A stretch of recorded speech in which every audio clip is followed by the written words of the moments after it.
Hello students.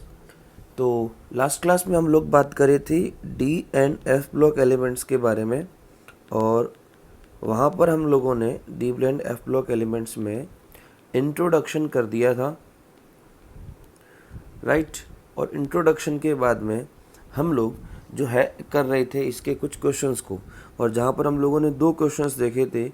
एक देखा था कि D and F block elements को ट्रांजिशन एलिमेंट्स क्यों कहते हैं, और दूसरा ऐसे कौन से D and F block elements है जो ट्रांजिशन एलिमेंट्स नहीं होते हैं। ठीक है, तो हम लोगों ने कहा था जिंक, कैडमियम एंड मरकरी नहीं होते हैं, और फिर हमने कहा था क्यों नहीं होते हैं, उसका भी कारण आपको देना था। करेक्ट। तो अब आगे बढ़ते हैं हम लोग अगले टॉपिक की तरफ, जो कि हमने पढ़ा भी था, इलेक्ट्रॉनिक कॉन्फ़िगरेशन। अब इलेक्ट्रॉनिक कॉन्फ़िगरेशन जो है, हालांकि हम लोग इसको कर चुके थे। जनरल इलेक्ट्रॉनिक कॉन्फ़िगरेशन जो है वो आपका हो जाता है n-1d1 to 10 correct.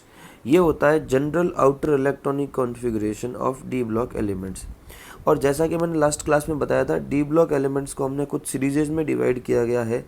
3D series, उसके बाद में 4D, 5D और 6D। 3D सीरीज़ में हम स्कैंडियम से जिंक को पढ़ते हैं, राइट। और हम लोगों को इसी को पूरे चैप्टर में डिस्कस करना होता है। तो अब हम बात करें अगर इनके इलेक्ट्रॉनिक कॉन्फ़िगरेशन की, तो मैं एक बार के लिए इनके अगर नाम लिख दूं, क्रोमियम, मैग्नीज, आयरन, कोबाल्ट, निकल, कॉपर और जिंक, राइट। ये हो गया हमारे पास में स्कैंडियम से जिंक तक की सीरीज़। अब अगर इनके जनरल इलेक्ट्रॉनिक कॉन्फ़िगरेशन की बात करें तो ये 3D सीरीज़ से बिलोंग करते हैं। तो सब में क्या रहेगा, 3D और 4s तो रहेगा, और 4s2। तो 3D1 4s2, दूसरा हो जाएगा 3D2 4s2, 3D3 4s2। अब यहाँ समझना, यहाँ हो जाना चाहिए था 3D4 4s2, पर यहाँ ऐसा नहीं होता है, और यहाँ बन जाता है 3D5 4s1, 3D5 4s1, right. एक बार और नीचे देख लीजिए, मैग्नीज का वापस 3D5 ही रहेगा 4s2, आयरन का 3D6 4s2, कोबाल्ट का 3D7 4s2, निकल का 3D8 4s2, कॉपर का वापस आप ध्यान देना 3D9 4s2 हो सकता था पर नहीं होता है, और ये हो जाता है 3D10 4s1, और जिंक का हो जाएगा वापस 3D10 4s2। तो यहाँ पर दो एक्सेप्शंस आपको देखने को मिल रहे हैं, राइट। और ये दोनों एक्सेप्शंस क्यों हैं ये भी आप लोग 11th क्लास में पढ़ चुके हो। क्या बात कर रहे थे हम इसके बारे में, हम लोगों ने 11th क्लास में पढ़ा कि जो हाफ फिल्ड या फुली फिल्ड इलेक्ट्रॉनिक कॉन्फ़िगरेशन होते हैं आर ऑलवेज मोर स्टेबल। जो हाफ फील्ड और फुल्ली फील्ड इलेक्ट्रॉनिक कॉन्फ़िगरेशन होते हैं वो सबसे ज़्यादा क्या होते हैं, स्टेबल होते हैं। और इसी वजह से ये क्या है, ये दोनों स्टेबल हो जाएंगे, ना कि 3D4 और 3D9। और इसका रीज़न हमको बताया जा रहा था, हमने पढ़ा था इसको, सिमेट्रिकल इलेक्ट्रॉनिक डिस्ट्रीब्यूशन या सिमेट्रिकल इलेक्ट्रॉन डिस्ट्रीब्यूशन। जो इलेक्ट्रॉन्स का डिस्ट्रीब्यूशन है वो सिमेट्रिकल होने के कारण से ये सारे कॉन्फ़िगरेशन मोस्ट स्टेबल की कैटेगरी में आते हैं। तो आपका नेक्स्ट क्वेश्चन जो है वो यही है, इनके इलेक्ट्रॉनिक कॉन्फ़िगरेशन, क्रोमियम और कॉपर के इलेक्ट्रॉनिक कॉन्फ़िगरेशन जनरल ट्रेंड को फॉलो नहीं करते हैं, हाफ फील्ड और फुली फील्ड वाले फिनोमेना को फॉलो करते हैं। ये बात आपको ध्यान में रखनी है, ठीक है। तो समझ गए होंगे आप लोग क्रोमियम और कॉपर के इलेक्ट्रॉनिक कॉन्फ़िगरेशन की बात। तो एक तो इसका ऐसे क्वेश्चन आ जाता है कि भाई क्या रीज़न है कि इनके जो इलेक्ट्रॉनिक कॉन्फ़िगरेशन है वो एनामोलस है। एनामोलस का मतलब हो जाता है चेंज क्यों है। तो एक तो रीज़न आपका आ गया कि half field and fully field electronic configurations are more stable than other configuration.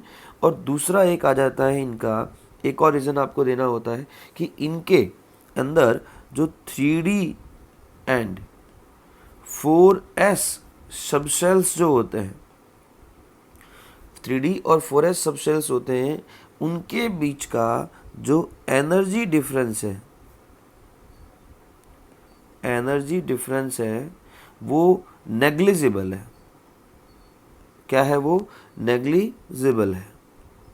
मतलब इनके केस में जो 3D और 4s के बीच का, जैसा कि मैंने आपको बताया था, याद होगा आपको लास्ट क्लास के बारे में, अगर मान लीजिए मैं इसकी बात करूं तो इसके पास है 3D और इसके पास है 4s, तो इन दोनों के बीच का एनर्जी डिफरेंस सबसे कम होने के कारण से ये क्या हो जाते हैं, ये दोनों कॉन्फ़िगरेशन एक्वायर होते हैं। आ रही है बात समझ में? ठीक है, तो क्वेश्चन आपका हो गया कि क्रोमियम और कॉपर के इलेक्ट्रॉनिक कॉन्फ़िगरेशंस जो हैं वो बाकी वाले इलेक्ट्रॉनिक कॉन्फ़िगरेशन से थोड़े डिफरेंट क्यों होते हैं, कारण बताइए। तो ठीक है, चलिए नेक्स्ट जो हमारा टॉपिक बन जाता है वो बन जाता है general characteristics. General characteristics of transition element. General characteristics of transition elements. यहाँ कुछ हम 10 कैरेक्टर्स की बात करेंगे, समझना बात को, और आपका पूरा चैप्टर इन्हीं के ऊपर बेस्ड है। एक बार के लिए मैं आपको कैरेक्टर्स बताऊंगा और उसके बाद में इन सभी कैरेक्टर्स को हमको करना है डिस्कस। बस वो पूरा डिस्कशन कंप्लीट होते ही डी ब्लॉक का पोर्शन पूरा ख़त्म। चलिए 2-4 तो डिस्कस करने की ज़रूरत नहीं है, बहुत कॉमन है। पहला, ऑल एलिमेंट्स, जितने भी आपके ट्रांजिशन एलिमेंट्स है, आर मेटल्स। ये सब के सब क्या है? Metals and conductor of heat and electricity. Second point हो जाता है हमारा कि जो ट्रांजिशन एलिमेंट्स होते हैं, यहाँ पर एक खास बात आपको देखने को मिलेगी, transition elements have similar property, या यूं कह दीजिए सिमिलैरिटी इन प्रॉपर्टीज, मेनली हॉरिजॉन्टली। अब यहाँ मैं आपको बता दूं, इंग्लिश मीडियम की बुक में यहाँ पर लिखा हुआ है वर्टिकली, तो देखिए अब ये बिल्कुल ऑपोजिट ही बता दिया इन्होंने, बिल्कुल चेंज है। आपको अच्छे से पता है कि ऑलमोस्ट सारे के सारे, हम जो पीरियोडिक टेबल की बात करते हैं, तो वर्टिकली तो ग्रुप वाइज तो हर एलिमेंट अपनी सिमिलरिटी शो करता ही है, तो नई बात नहीं है यहाँ पे। लेकिन D and F block element में नई बात वो ये है कि यहाँ पर जो सिमिलरिटी है वो हॉरिजॉन्टली शो होती है। ये आपको समझने वाली बात है, और इसका रीज़न भी आएगा आगे कि ऐसा क्यों होता है। तो यहाँ ये बिल्कुल पूरी तरह से मिसप्रिंटिंग है, यहाँ वर्टिकली नहीं है, आपको हॉरिजॉन्टली याद रखना है, ये चीज़ थोड़ा ध्यान रखना। हाँ, कुछ बुक्स में horizontally as well as vertically, कुछ बहुत हाई बुक्स में लिखा हुआ है, लेकिन उनके पीछे के रीजंस भी बहुत अलग हैं, वो रिसर्च बेस है। हमको यहाँ पर जो ध्यान रखना है वो याद रखना है, बुक के अकॉर्डिंग अगर बात करें, और पॉइंट भी है वहाँ पर कि यहाँ पर हॉरिजॉन्टली जो है वो यहाँ पे सिमिलरिटी देखने को मिलती है, ना कि वर्टिकली। ठीक है, बात करते हैं थर्ड पॉइंट की। तो थर्ड पॉइंट कहते हैं कि इनके जो होते हैं ट्रांजिशन एलिमेंट्स जो होते हैं, have more than one oxidation states.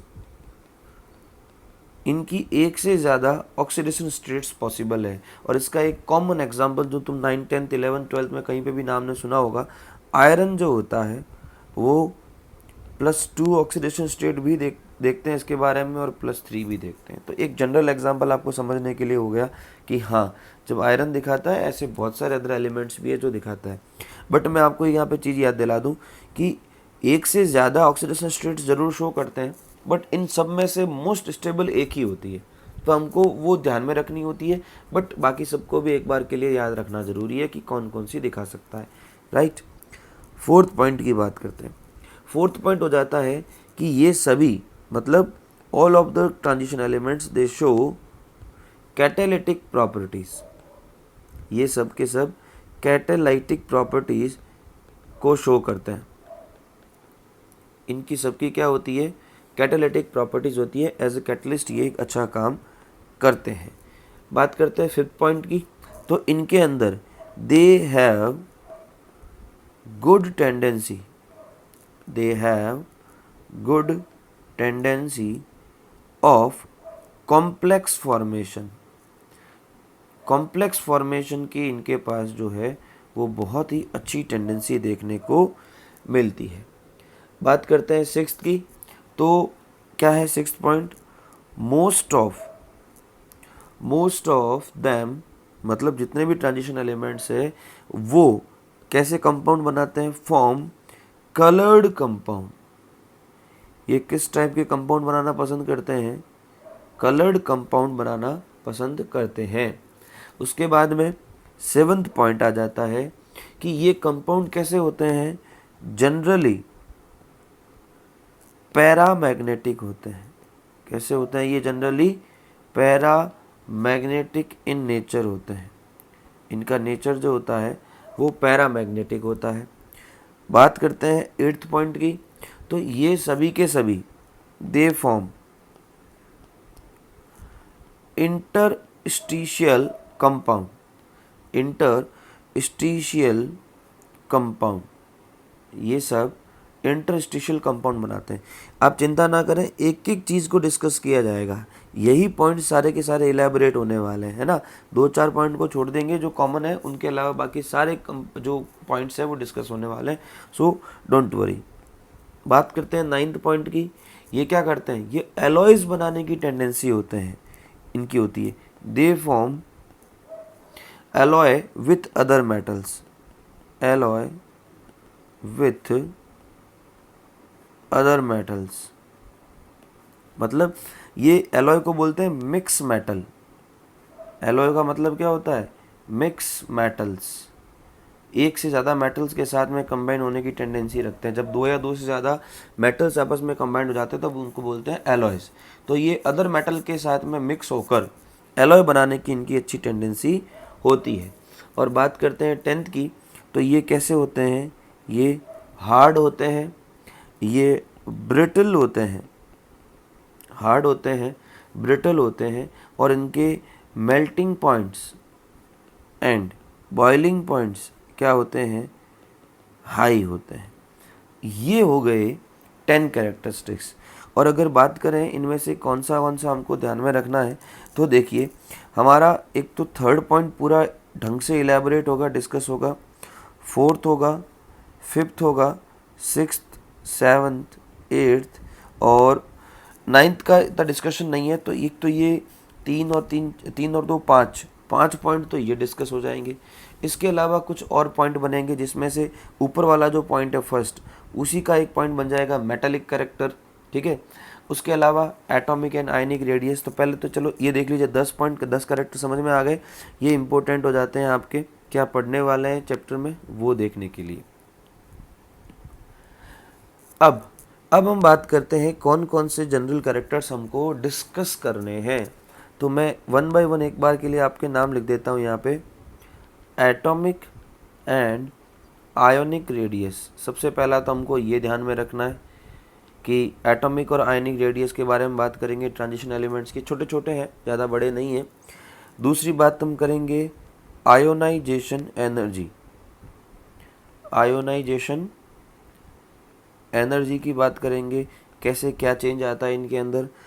तीसरी बात हम कर लेंगे मेटेलिक नेचर की, इनके मेटेलिक नेचर के बारे में हम डिस्कशन करेंगे। फोर्थ हम बात करेंगे ऑक्सीडेशन स्टेट, जो कि सबसे इम्पोर्टेंट है, ऑक्सीडेशन स्टेट्स की बात करेंगे। फिफ्थ हम बात कर लेंगे कैटालिटिक प्रॉपर्टीज़ की, कैटालिटिक प्रॉपर्टीज़ की बात कर लेंगे। सिक्स्थ हम बात करेंगे हमारे पास कलरिंग प्रॉपर्टी, जो कलर प्रॉपर्टी होती है हम उसकी बात करेंगे, ठीक है। सेवंथ पॉइंट हमारा हो जाएगा मैग्नेटिक प्रॉपर्टी। मैग्नेटिक प्रॉपर्टीज़ की बात करेंगे। 8th पॉइंट हमारा जो है वो हो जाएगा इंटरस्टिशियल कंपाउंड, इंटरस्टिशियल कंपाउंड के बारे में। और 9th आपका हो जाएगा एलॉय फॉर्मेशन, एलॉय फॉर्मेशन। चलिए, तो अब अगर हम बात करें हमारे फर्स्ट टॉपिक की, फर्स्ट कैरेक्टरिस्टिक की, तो वो है हमारा atomic and ionic radius, right. एक एक प्रॉपर्टी डिस्कस करते जाएंगे, ध्यान से देखते जाएं। अब देखिए एटॉमिक और आयोनिक रेडियस क्या कहती है यहाँ पे।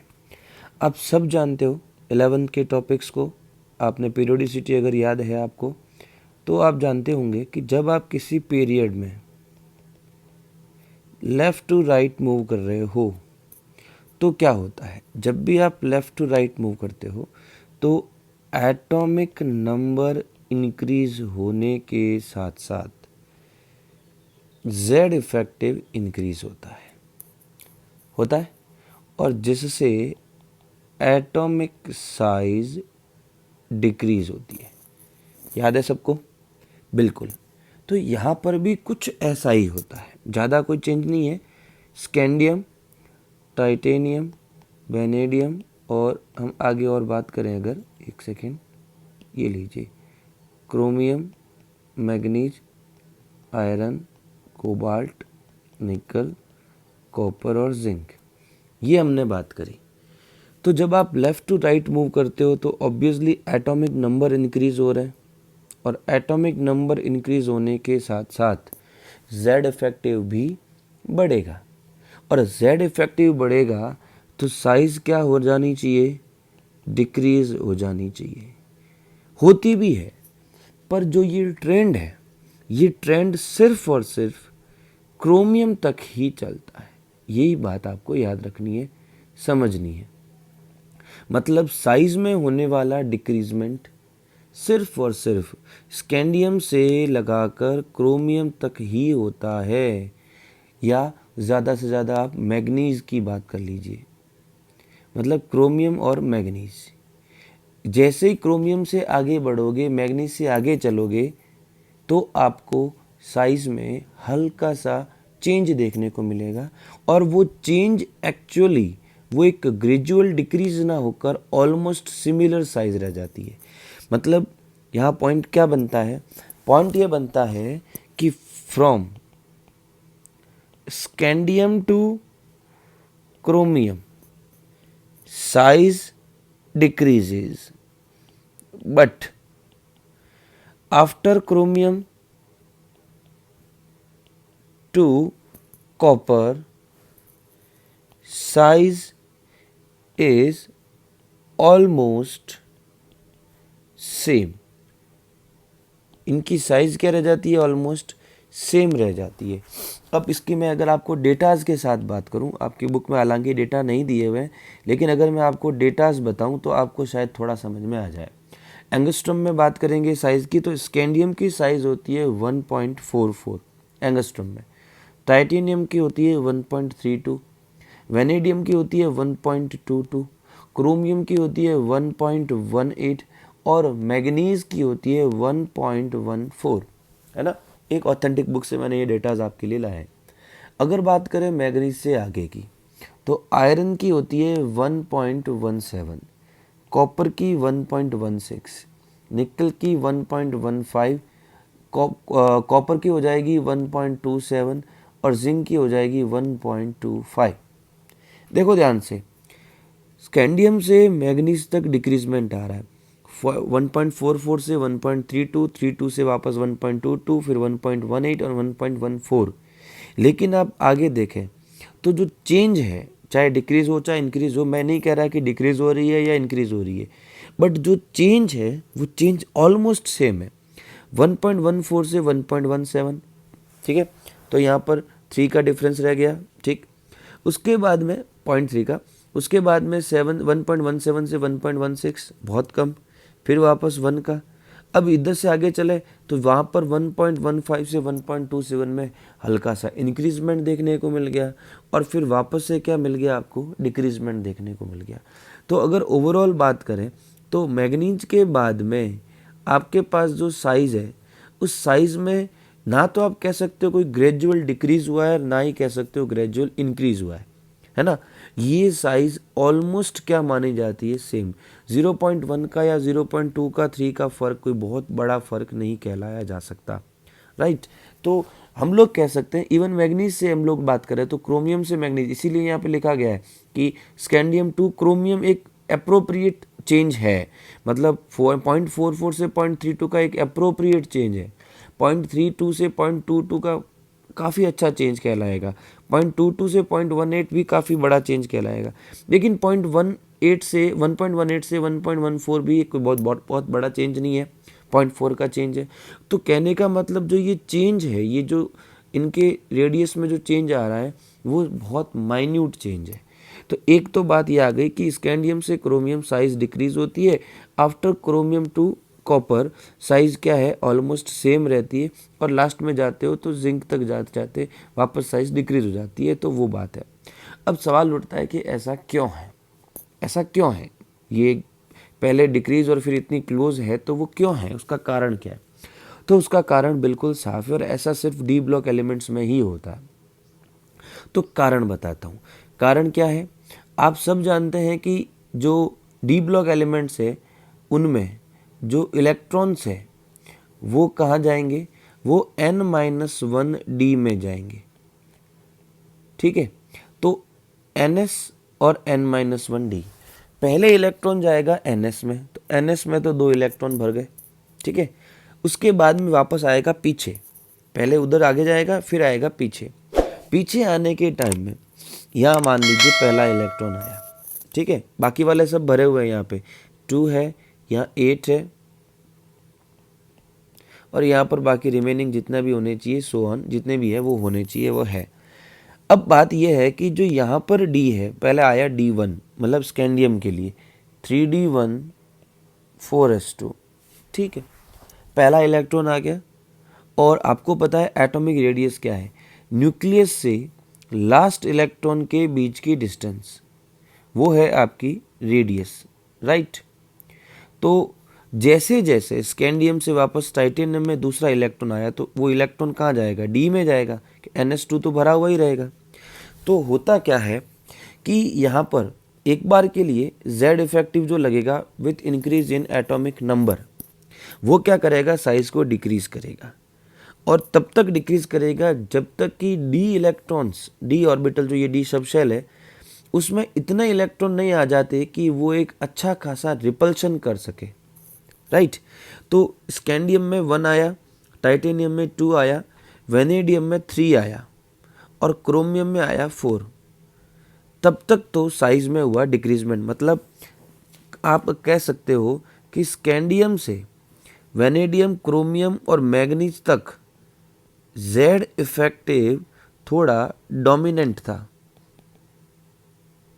राइट। क्योंकि जो इलेक्ट्रॉन फिल हो रहे हैं वो इतनी कैपेसिटी नहीं रखते कि आउटर वाले इलेक्ट्रॉन जो है NS2 या उसके साथ में दूसरे, उनको रिपेल कर सके। तब तक ये क्या लग रहे हैं, ये अच्छा खासा Z इफेक्टिव शो कर रहे हैं, जिससे कि इनकी साइज में कंटिन्यूसली क्या आ रहा है, डिक्रीजमेंट। लेकिन अगर बात आगे देखो तो क्या होता है, क्रोमियम से आगे मैग्नीज, तो 3D4 के बाद में आ गया 3D5, और फिर आया 4s2। अब जो पांचवा इलेक्ट्रॉन आया, देखो Z इफेक्टिव तो एटॉमिक नंबर के साथ साथ बढ़ेगा ही बढ़ेगा, उसमें तो कोई शक है ही नहीं, ठीक है। बट वो डोमिनेंसी वाली जो बात है ना, वो खत्म हो जाएगी। मतलब स्कैंडियम से क्रोमियम तक तो Z इफेक्टिव डोमिनेंट था, लेकिन अब जैसे जैसे डी ऑर्बिटल में इलेक्ट्रॉन फिल हो रहे हैं, Z इफेक्टिव की डोमिनेंसी खत्म हो रही है, और उसका कारण है स्क्रीनिंग इफेक्ट का इंक्रीज होना। और स्क्रीनिंग इफेक्ट कैसे इंक्रीज होता है, यहाँ पर with increase in n-1 D electrons. 4 electron D के थे तब तक कोई दिक्कत नहीं थी, लेकिन जब 5 हो गए, 6 हो गए, 7 हो गए, अब बाहर वाले इलेक्ट्रॉन पे इनका स्क्रीनिंग इफेक्ट कुछ ज़्यादा हो गया और Z इफेक्टिव अब डोमिनेंट नहीं रहकर क्या हो गया, लेस डोमिनेंट रह गया और स्क्रीनिंग इफेक्ट हो गया मोर डोमिनेंट। हालांकि स्क्रीनिंग इफेक्ट का डोमिनेंसी इतनी भी ज़्यादा नहीं है कि साइज को इंक्रीज कर दे, कुछ जगहों पे है भी सही, जैसे कॉपर के केस में, और यहाँ पर हो जाता है इसका रीज़न 3D10 4s1 के कारण से, राइट।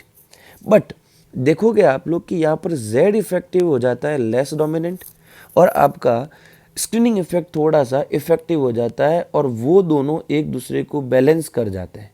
मतलब जितना Z इफेक्टिव लगता है अगर उसके ऑपोजिट उतना स्क्रीनिंग इफेक्ट लग गया तो उस केस में साइज ऑलमोस्ट क्या हो जाती है, सेम। तो आप क्या कहोगे, आप कहोगे जब आप लेफ्ट टू राइट जाते हो तो scandium to chromium Z effective क्या होता है, डोमिनेंट। क्रोमियम से कॉपर तक Z इफेक्टिव और स्क्रीनिंग इफेक्ट ऑलमोस्ट क्या हो जाते हैं, सेम। और ऐसा कैसे होता है, due to repulsion of n-1 d electrons. n-1 d electrons जो है वो रिपेल करते हैं जिससे स्क्रीनिंग इफेक्ट बढ़ता है और Z इफेक्टिव बैलेंस हो जाता है और उस कारण से इनकी साइज ऑलमोस्ट सेम हो जाती है, ऑलमोस्ट सेम हो जाती है और उसके बाद में जो है वो जिंक हो जाता है जिसकी साइज वापस डिक्रीज हो जाती है।